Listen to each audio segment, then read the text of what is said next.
हमारे पास यहाँ पे कुछ प्रश्न है साइकोलॉजी से संबंधित। पहला प्रश्न है, एनसीएफ 2005 की विशेषता नहीं है। एनसीएफ 2005 की विशेषता नहीं है, ठीक है। तो एनसीएफ 2005 की विशेषता नहीं है, उस पर ध्यान देना है। क्या नहीं है? ज्ञान को सूचना मानना, करके व खोज करके सीखना, मतलब लर्निंग बाय डूइंग। तीसरा ऑप्शन है शांति व कला शिक्षा पर बल। चौथा ऑप्शन है बालक की असफलता, शिक्षा व्यवस्था की असफलता। मतलब एनसीएफ 2005 की विशेषता इनमें से कौन सी नहीं है? तो इसमें से जो उसका उत्तर होगा इस प्रश्न का वो होगा ज्ञान को सूचना मानना। अर्थात एनसीएफ 2005 के अनुसार ज्ञान को सूचना नहीं माना गया है, ठीक है। सूचना की बौछार नहीं करनी है बच्चों पर। तो इस प्रकार इस पहले प्रश्न का उत्तर हो जाएगा ज्ञान को सूचना मानना एनसीएफ 2005 की विशेषता नहीं है। हम अब अगले प्रश्न की तरफ बढ़ते हैं। क्रियात्मक अनुसंधान के संबंधित नहीं है। क्रियात्मक अनुसंधान के संबंधित नहीं है, इसमें से क्या नहीं है वो बात इंपॉर्टेंट आपको ध्यान रखनी है कि इसमें से क्या नहीं है, ठीक है। तो स्टीफन एम कोरे बिल्कुल क्रियात्मक अनुसंधान से संबंधित है।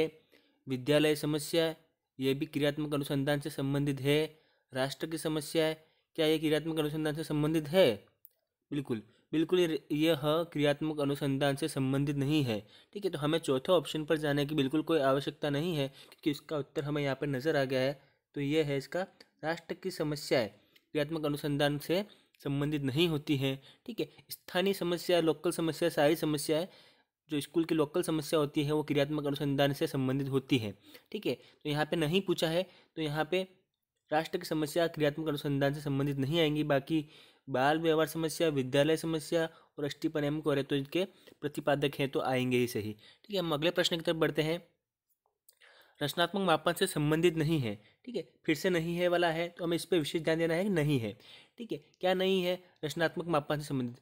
टॉरेंस, गिलफोर्ड, बाकर मेहंदी या टर्मन, ठीक है। इन चारों में से कौन सा रचनात्मक मापन से संबंधित नहीं है, ठीक है। रचनात्मक बोलो या सृजनात्मक बोलो, ठीक है। तो इसमें जो है टॉरेंस है ना, टॉरेंस है क्या? बिल्कुल टॉरेंस है। गिलफोर्ड है क्या? गिलफोर्ड भी है। बाकर मेहंदी और बीके पासी दोनों थे।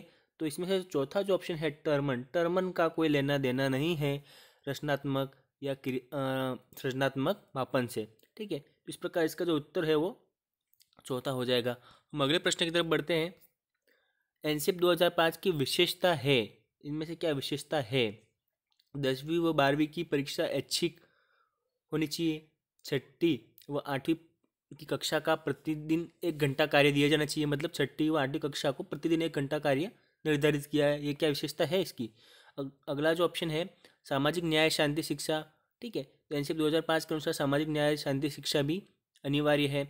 तो इस प्रकार हम देख रहे हैं कि ये तीनों ऑप्शन सटीक बैठते हैं। तो हमारा जो उत्तर हो जाएगा वो हो जाएगा, हमारा जो उत्तर हो जाएगा वो हो जाएगा चौथा उत्तर, अर्थात सभी इसकी विशेषता है।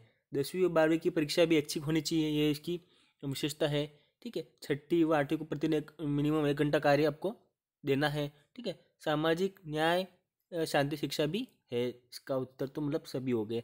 हम अगले प्रश्न की तरफ बढ़ते हैं। आरटीई के बारे में क्या सही नहीं है, ठीक है। आरटीई के बारे में सही नहीं है, इसमें सही नहीं है विशेष ध्यान देना है, बता चुका हूँ आपको। तो क्या सही नहीं है? प्राथमिक स्तर पर कार्य दिवस 200 दिन, ठीक है। प्राथमिक स्तर पर कार्य दिवस 200 दिन, बिल्कुल प्राथमिक स्तर पर जो कार्य दिवस है वो 200 दिन होता है, ठीक है। तो यह तो सही है। निजी स्कूलों में गरीब बच्चों के लिए आरक्षित सीट का प्रावधान भी 25% है, तो यह भी सही है, ठीक है। पहला और दूसरा दोनों सही है। प्रति सप्ताह कालांश 48, इसको ध्यान से पढ़ेगा। प्रति सप्ताह कालांश 48, क्या प्रति सप्ताह कालांश 48 होते हैं? नहीं, बिल्कुल नहीं होते। प्रति सप्ताह कालांश 45 होते हैं, ठीक है। तो इस प्रकार यह इसका उत्तर हो गया हमारा कि इसमें से ये सही नहीं बैठता है, ठीक है। तो ऑप्शन नंबर 3 इसका उत्तर हो गया। 1 से 5 तक विद्यालय 1 किलोमीटर के दायरे में, हाँ ये भी है, ठीक है। आरटी के बारे में प्रावधान है कि 1 से 5 तक के जो विद्यालय हैं वो 1 किलोमीटर के दायरे में होने चाहिए। इस प्रकार हम देख सकते हैं कि इसमें जो तीसरा जो ऑप्शन है वो आरटी के बारे में नहीं है, ठीक है, गलत दिया हुआ है अर्थात। और यहाँ पे पहला ऑप्शन दे रखा है कि प्राथमिक स्तर पर कार्य दिवस 200 दिन होना चाहिए। नहीं, प्राथमिक स्तर पर जो कार्य दिवस है वो 200 नहीं, बिल्कुल 200 दिन ही होना चाहिए। और जबकि माध्यमिक स्तर पर जो कार्य दिवस है वो 220 दिन होता है। ये बात भी आप याद रखिएगा। हम अगले प्रश्न की तरफ बढ़ते हैं। मूल्यांकन का उद्देश्य है, बच्चा क्या सीखता है ये जानना, निदान व उपचार करना, शिक्षण की सफलता की जांच, उपयुक्त सभी। ठीक है, मूल्यांकन का जो मुख्य उद्देश्य है वो क्या होता है? मूल्यांकन का मुख्य उद्देश्य क्या होता है? मूल्यांकन का मुख्य उद्देश्य बिल्कुल बच्चा क्या सीखता है ये जानना भी होता है, निदान व उपचार करना, बिल्कुल ये भी इसका उद्देश्य है, शिक्षण की सफलता की जांच, शिक्षण की सफलता की जांच, अर्थात चारों ही इसके उत्तर हो जाएंगे, मतलब उपयुक्त सभी। ठीक है, मूल्यांकन का जो अर्थ निकलता है, हम इसको मुख्य रूप से उसका अर्थ देखें तो इसका होता है निर्णय, निर्णय लेना, निर्णय लेना इसका मतलब होता है। मूल्यांकन का जो मतलब होता है वो होता है निर्णय लेना। ठीक है, तो हम अगले प्रश्न की तरफ बढ़ते हैं। सतत व व्यापक मूल्यांकन आवश्यक है। ठीक है, जिसको हम सीसी बोलते हैं अंग्रेजी में। सतत व व्यापक मूल्यांकन आवश्यक है। क्यों आवश्यक है? निदानात्मक व उपचारात्मक शिक्षण में, व्यापक अनुभव प्रदान करने में, रचनात्मक मूल्यांकन में, उपरोक्त सभी में। ठीक है, तो सतत और व्यापक मूल्यांकन होता है वो निदानात्मक व उपचारात्मक शिक्षण में भी सहायक है, व्यापक अनुभव प्रदान करने में भी सहायक है, रचनात्मक मूल्यांकन करने में भी सहायक है, और उपरोक्त सभी में। मतलब अर्थात इसके तीनों ऊपर के जो उत्तर हैं वो सही बैठते हैं। इसका उत्तर हो जाएगा हमारे पास चौथा। तो हमारे पास यहाँ पे इसका जो उत्तर हो गया वो हो गया उपरोक्त सभी। हम अगले प्रश्न की तरफ बढ़ते हैं। सुमेलित है। ठीक है, सुमेलित क्या है? इसमें से प्रत्यक्षीकरण का मतलब क्या होता है? पूर्व मानसिक प्रक्रिया होता है क्या? बिल्कुल होता है। प्रत्यक्षीकरण का मतलब होता है पूर्व मानसिक प्रक्रिया। संवेदना के स्तर कौन कौन से होते हैं? संवेदी सीमांत भी होता है, निरपेक्ष सीमांत भी होता है, विभेदक सीमांत भी होता है, अर्थात यह भी सुमेलित है। संवेदना होती क्या है? शरीर के संवेदी ग्राहक द्वारा प्रारंभिक सूचना। संवेदना होती क्या है? शरीर के जो संवेदी ग्राहक होते हैं, ठीक है, ज्ञानेंद्रियाँ होती हैं, उनके द्वारा जो प्रारंभिक सूचना हमें मिलती है वह संवेदना होती है। अर्थात तीनों ही ऑप्शन सटीक बैठते हैं, इसलिए हमारा उत्तर हो जाएगा चौथा, उपयुक्त सभी। ठीक है, उपरोक्त तीनों उत्तर इसके हो जाएंगे। हम अगले प्रश्न की तरफ बढ़ते हैं। निम्न में से किस मनोवैज्ञानिक ने संवेगात्मक बुद्धि पर काम किया? ठीक है, संवेगात्मक बुद्धि होती है उस पर काम किसने किया है? यहाँ पर 3 वैज्ञानिकों के नाम दे रखे हैं। ठीक है, पहला है हार्वर्ड गार्डनर ने किया, डेनियल गोलमेन ने किया, या फिर जॉन डी मेयर, पीटर सेलोवी ने किया, या फिर सभी ने किया। तो इसका उत्तर हम ध्यान से देखेंगे तो इसमें काम तो सभी ने किया है, काम तो सभी ने किया है, अर्थात हार्वर्ड गार्डनर ने भी किया है, डेनियल गोलमैन ने भी किया है, ठीक है, मेयर व पीटर सेलोवी ने भी किया है। तो इसका उत्तर हो जाएगा सभी। अगले प्रश्न की तरफ हम बढ़ते हैं। पियाजे द्वारा प्रयुक्त ना किया गया नाम खोजें। ठीक है, पियाजे ने इस शब्द का उपयोग नहीं किया है। ठीक है, ऐसा कौन सा शब्द है? आत्मीकरण, संगठन, स्कीमा या उदात्तीकरण। ठीक है, तो पियाजे ने उदात्तीकरण शब्द का प्रयोग नहीं किया है, जबकि आत्मीकरण, ठीक है, संगठन व समायोजन तीनों का शब्द का प्रयोग किया है। तो इसका उत्तर हो जाएगा चौथा। ठीक है, ना किया गया, यहाँ पे ना किया गया की बात कर रहे हैं, इसलिए यहाँ पे उसका उत्तर उदात्तीकरण होगा, उदात्तीकरण। ठीक है, अगले प्रश्न की तरफ हम बढ़ते हैं। अधिगम विकलांग बच्चे अधिकतर होते हैं। ठीक है, अधिगम विकलांग, ठीक है, बच्चे किस प्रकार के होते हैं? आक्रामक होते हैं, संगठित होते हैं, संगत होते हैं, या निम्न उपलब्धि वाले होते हैं? अधिगम विकलांग बच्चे अधिकतर होते हैं आक्रामक, संगठित, संगत या निम्न उपलब्धि वाले। तो अधिगम विकलांग बच्चे अधिकतर हमेशा निम्न उपलब्धि वाले होते हैं। किस होते हैं? निम्न उपलब्धि वाले, जिनकी उपलब्धि का जो स्तर है वो कम होता है, जिनको अधिगम में थोड़ी समस्या आती है, इस कारण उनका उपलब्धि का जो स्तर है वो बिल्कुल कम रह जाता है। इसलिए इन चारों ऑप्शन में से जो चौथा ऑप्शन है वो एकदम सटीक है। ठीक है, तो अगले प्रश्न की तरफ हम बढ़ते हैं। निर्मितवाद उपागम का उद्गम है। निर्मितवाद उपागम का उद्गम है।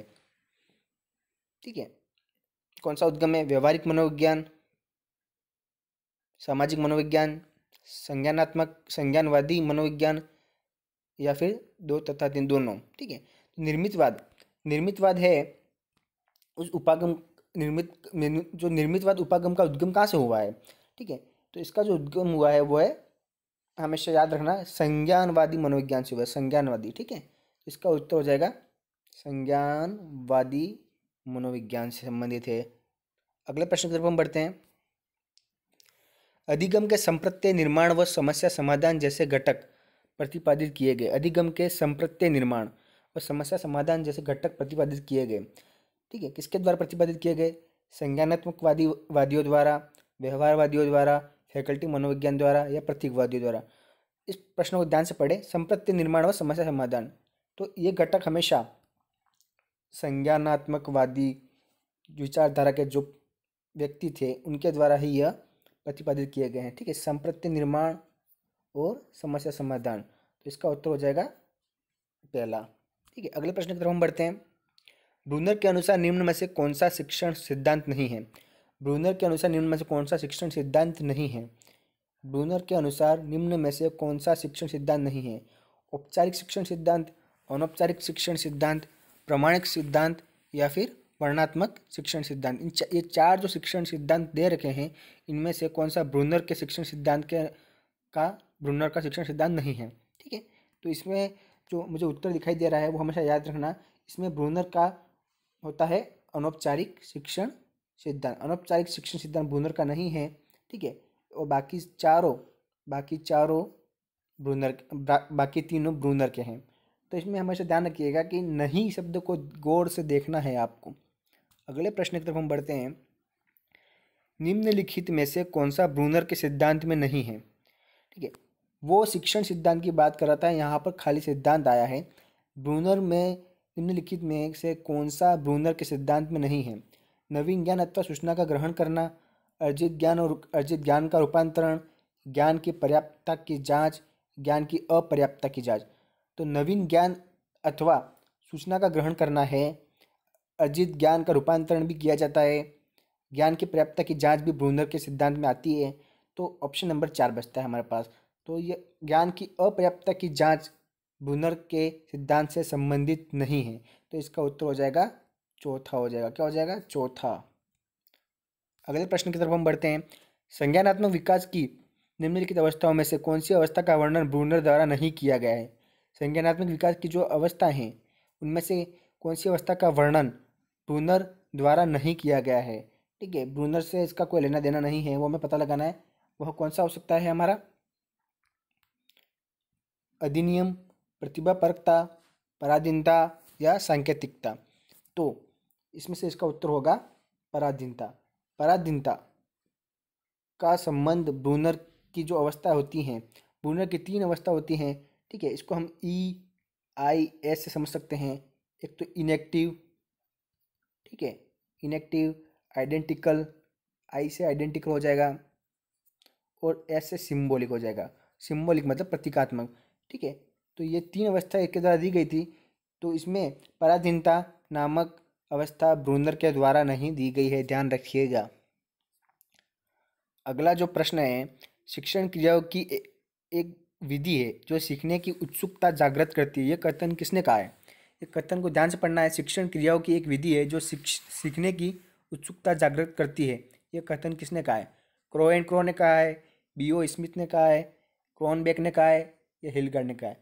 तो यह कथन B.O. स्मिथ साहब ने कहा है। B.O. स्मिथ साहब ने कहा है, इसका उत्तर हो जाएगा B.O. स्मिथ। शिक्षण क्रियाओं की एक विधि है जो सीखने की उत्सुकता जागृत करती है, यह कथन किसने कहा है? B.O. स्मिथ साहब ने कहा है ये कथन, ध्यान रखिएगा। अगले प्रश्न की तरफ हम बढ़ते हैं। निम्नलिखित में से कौन पियाजे के अनुसार संज्ञानात्मक विकास का एक अनिवार्य कारक नहीं है? नहीं है, इस पर ध्यान से हमें गौर करना है। भौतिक पर्यावरण का अनुभव, संयोजन, जैविक परिपक्वता, सामाजिक पर्यावरण का अनुभव। तो इसमें संयोजन, ठीक है, संयोजन का कोई लेना देना नहीं। ऐसा शब्द आप जीन पियाजे से संबंधित कभी नहीं पढ़ेंगे। बाकी भौतिक पर्यावरण के अनुभव, जैविक परिपक्वता, सामाजिक पर्यावरण का अनुभव, यह जीन पियाजे के सिद्धांत से ही संबंधित हैं। तो इसमें संयोजन का कोई लेना देना जीन पियाजे से नहीं है, तो इसका उत्तर 2 हो जाएगा। अगले प्रश्न की तरफ हम बढ़ते हैं। सृजनशीलता के पोषण हेतु एक अध्यापक को अपने विद्यार्थियों को रखना चाहिए। अगर हमें किसी बच्चे को सृजनशीलता का पोषण देना है, अर्थात उसे सृजनशील बनाना है या फिर सृजनशील बनाए रखना है, तो उसे हमें क्या करना चाहिए? ठीक है, कार्य केंद्रित करना चाहिए, लक्ष्य केंद्रित करना चाहिए, कार्य केंद्रित व लक्ष्य केंद्रित दोनों करना चाहिए, या पुरस्कार केंद्रित करना चाहिए? बिल्कुल, पुरस्कार केंद्रित तो कभी नहीं हो सकता, क्योंकि पुरस्कार देना एक सृजनशीलता बालक के लिए सही नहीं है। तो इसमें इसका उत्तर हो जाएगा लक्ष्य केंद्रित। क्या हो जाएगा? लक्ष्य केंद्रित, अर्थात सृजनशील बालक के लिए लक्ष्य केंद्रित होना आवश्यक है। अगले प्रश्न की तरफ हम बढ़ते हैं। जो व्यक्ति और सफलता दुख पीड़ा को बलपूर्वक भूलने का प्रयास करता है, इसे कहते हैं। जो व्यक्ति और सफलता दुख पीड़ा को बलपूर्वक जो व्यक्ति सफलता दुख पीड़ा को बलपूर्वक भूलने का प्रयास करता है, अर्थात सफलता दुख पीड़ा को बलपूर्वक भूलने का प्रयास करता है, इसे क्या कहते हैं? प्रतिगमन कहते हैं, प्रक्षेपण कहते हैं, दमन कहते हैं, या दात्मीकरण कहते हैं? इसे क्या कहा जाता है? तो इसे याद रखिएगा, इसको दमन कहते हैं। दमन कहते हैं, बलपूर्वक भूलना दमन है। एक डाउट आपके मन में आता होगा कि अगर दमन के साथ संबंध दिया हुआ हो, नोट कीजिएगा कि जब भी दमन के साथ संबंध दिया हुआ हो तो हमेशा समन को ही प्राथमिकता देनी है बलपूर्वक भूलने में, ठीक है। लेकिन अगर दमन दिया हुआ हो तो बलपूर्वक भूलने की जब बात की जाए तो हमेशा दमन ही आपको करना है, और समन और दमन दोनों ही ऑप्शन में आपको दिए जाए तब आपको समन करना है, क्योंकि बलपूर्वक भूलने में प्राथमिकता हम देंगे समन को। इसके बाद अगर समन नहीं दिया गया है तब हमें दमन की तरफ जाना है। तो इसका उत्तर हो जाएगा तीसरा, दमन। अगले प्रश्न की तरफ हम बढ़ते हैं। धन्यवाद। यहाँ पे हमारे प्रश्नों की जो श्रृंखला है वो समाप्त होती है। आप please like and subscribe and share कीजिएगा, ताकि मैं अगले बार अच्छे से और प्रश्नों का संकलन आपके लिए मैं पेश करूँ। धन्यवाद।